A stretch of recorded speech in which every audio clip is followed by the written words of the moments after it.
Hello! Welcome back to my channel. Kamusta kayong lahat? So, itong reading na to ay collective. Paalala lang din, hindi lahat ay makaka-resonate sa reading na to. So, take what resonate and leave what doesn't. So, ibig sabihin, kung hindi ka naka-resonate at hindi na-pick up yung energy mo, ibig sabihin, hindi para sa'yo ang reading na to. So, tingnan natin kung ano ba yung makikita nating message ngayon.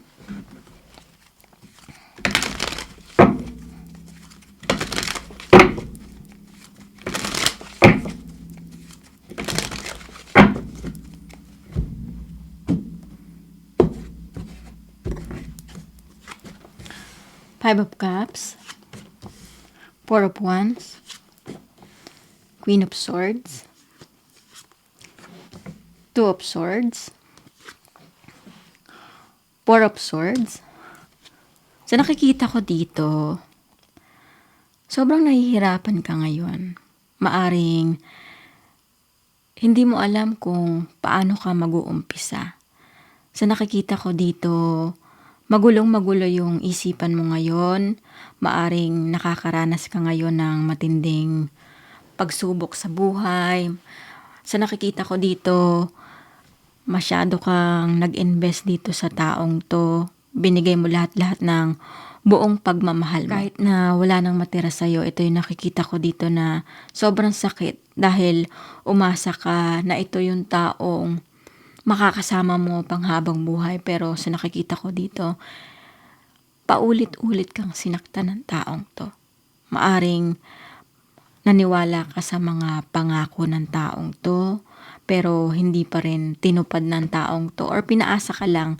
So, ito yung nakikita ko dito na maaring nakakaranas ka ngayon ng anxiety, depression, kumbaga, dahil dito sa pinagdadaanan mo, dahil maaring may mga taong nakakaalam nito or pinagkukwentuhan mo kaso hindi nila maintindihan yung pinagdadaanan mo. So, ito yung nakikita ko na masakit para sa'yo na talikuran itong nangyari or kumbaga bitawan dahil bumuo kayo ng pangarap kasama itong taong to sa buhay mo. Kaso sa nakikita ko dito, bigla ka na lang iniwan ng taong to, maaring humiling yung taong to na makipaghiwalay sa'yo. Kaso hindi mo ma-accept, hindi mo alam kung saan ka nagkulang, ano yung pagkakamali mo. Dahil sa nakikita ko dito, iniisip mo na lahat naman ginawa mo para sa taong to. Ano pa ba yung mali? Ano pa ba yung hindi mo na iibibigay sa kanya? The Emperor, sa nakikita ko rin dito, maaring na-control ka rin or na-manipulate ng taong to. So, ito yung nakikita ko na mataas yung ego or pride ng taong to dahil maaring ikaw yung naghahabol, nagmamakaawa, or before na magkarelasyon pa kayo, ikaw yung sumusuyo sa taong to. Kaso, nagmamataas lagi yung taong to.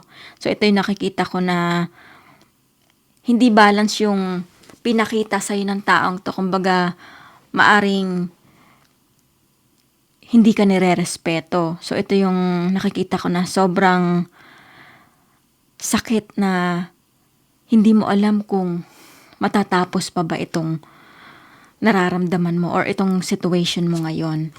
The Hierophant, sa nakikita ko rin dito, maaring yung iba sa inyo, kasal.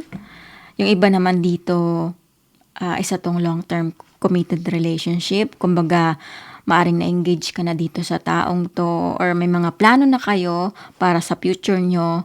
Kaso ang nakikita ko dito, biglang nagbago. Biglang umatras yung taong to. So, ito yung nakikita ko na hindi mo alam kung bakit.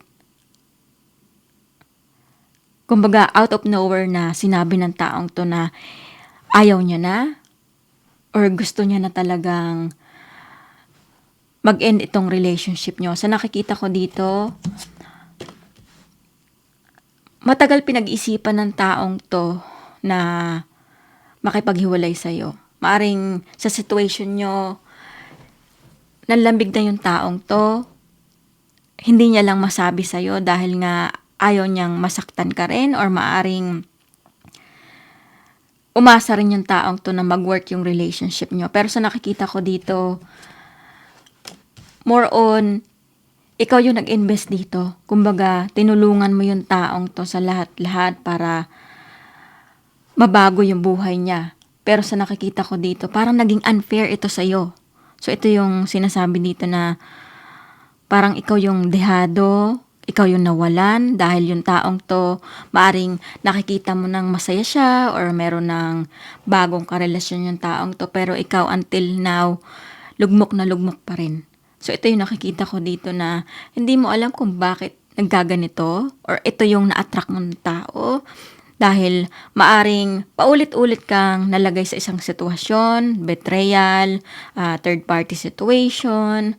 So sa nakikita ko dito, iniisip mo, meron pa bang tamang tao na makakasama ka pang habang buhay or sadyang ganito na lang ba talaga yung pag-ibig na may experience mo. Pero sa nakikita ko dito, walang mali sa'yo.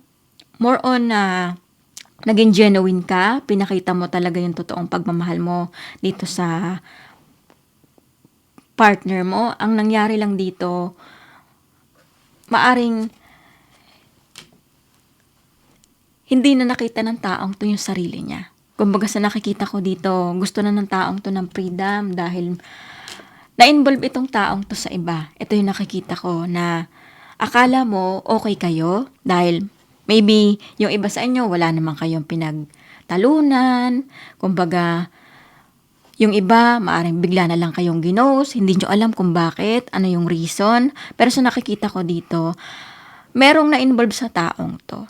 At ito yung reason kung bakit nagbago yung taong to. Dahil nga, sa nakikita ko dito, nakaramdam yung taong to na hindi pa pala siya ready na mag-commit sa isang relationship or itong long term. Sa nakikita ko dito na gusto ng taong to na i-explore yung love life niya or kumbaga makakilala pa ng iba, mas better. Hindi ko sinasabi na hindi ka better para sa taong to. Pero yung taong to, walang kakontento-kontento sa buhay or sa kanyang pinasukang situation. Dahil ang nakikita ko dito, maaring perfectionist yung taong to, may hinahanap pa. Ito yung nakikita ko dito. Pero na-involve ito sa isang temptation, third party situation. So ito yung reason kung bakit naggaganito yung relationship nyo at nagbago yung taong to. So nakikita ko dito,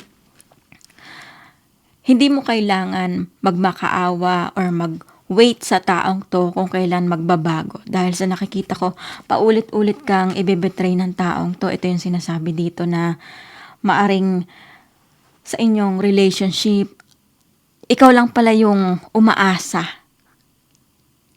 Dahil itong taong to, during ng inyong relationship, naghahanap pa, kumbaga may other option pa siya na hindi niya pa sigurado talaga na ikaw yung makakasama niya pang habang buhay. So sa nakikita ko, ito yung naging reason kung bakit naguluhan yung taong to. Pero ang sinasabi dito na huwag mong hayaan na paulit-ulit kang saktan ng taong to.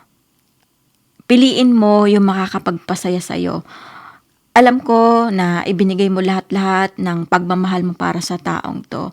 Pero pinapakita dito, kaya inalis yung taong to dahil hindi ito para sa'yo. Kumbaga, merong mas better na nakalaan para sa'yo, yung deserve ng pagmamahal mo, yung genuine, yung ibibigay lahat-lahat na mga pangangailangan mo, yung pagmamahal na hindi itinodo ng taong to. So kaya ito nag-end dahil tapos na yung chapter nyo ng taong to. So sa nakikita ko dito, masakit lang dahil nga ikaw nag-invest ka na dito sa taong to. Pero pinapakita dito kung ano man yung ginawa ng taong to sa'yo. Kung sa tingin mo, dehado ka. Lahat ng meron ka, ininvest mo sa taong to, sinasabi dito na magkakaroon ng karma, justice para sa situation mo, sa ginawa ng taong to. Kung ginost ka, binetray ka, ano man yung ginawa niya, may balik yon. Pero pinapakita dito na wag mo isipin yon. Wag mong i-manifest yon dahil sa nakikita ko dito, good karma yung paparating sa'yo. So, itong taong 'to, nasa sa kanya pa rin yung desisyon na yun kung magbabago siya. Pero sa nakikita ko dito, kahit na ipilit mo yung sarili mo dito sa taong 'to, paulit-ulit ka pa ring ibebetray ng taong 'to. Dahil alam ng taong 'to kung paano ka i-manipulate, paano ka paniwalain. At ang nakikita ko dito, magulong-magulo yung isipan ng taong 'to. Iniisip mo kung happy yung taong 'to ngayon sa kanyang situation. Sa nakikita ko, ito'y ano lang, temptation lang. Kumbaga, dahil may nangyayari, nakaka-benefit siya doon sa partner, sa bagong partner niya. Yun lang. Pero sa nakikita ko, hindi rin magwo-work itong situation na pinasukan niya dahil itong taong 'to ay hindi makontento. Palagi siyang naghahanap ng mas better pa, yung mas hihigit pa dun sa mga naging karelasyon niya. Pero sa nakikita ko, walang perpektong tao. Kumbaga, itong taong 'to may problema sa sarili niya. Hindi niya kayang mag-commit sa isang tao. So, ito yung sinasabi dito na wag mong iyakan, wag mong habulin yung taong 'to. Mag-focus ka sa sarili mo dahil merong paparating sa'yo na tamang tao, hindi mo lang nakikita. Sinasabi dito na pag-take a risk ka para sa sarili mo, i-try mong i-heal yung sarili mo ngayon. Mag-focus ka dito sa mga importanteng tao na hindi ka binitawan. So, ito yung nakikita kong message. Probably, meron kayong kadiling na earth sign. Taurus, Virgo, and Capricorn. Meron ding Aquarius, Gemini, and Libra. Meron ding fire. So, ito lang yung message na nakikita ko dito. At kung naka-resonate kayo sa reading na to, huwag niyong kalimutan mag-like at comment at mag-subscribe din sa channel ko. At maraming salamat ulit at see you soon.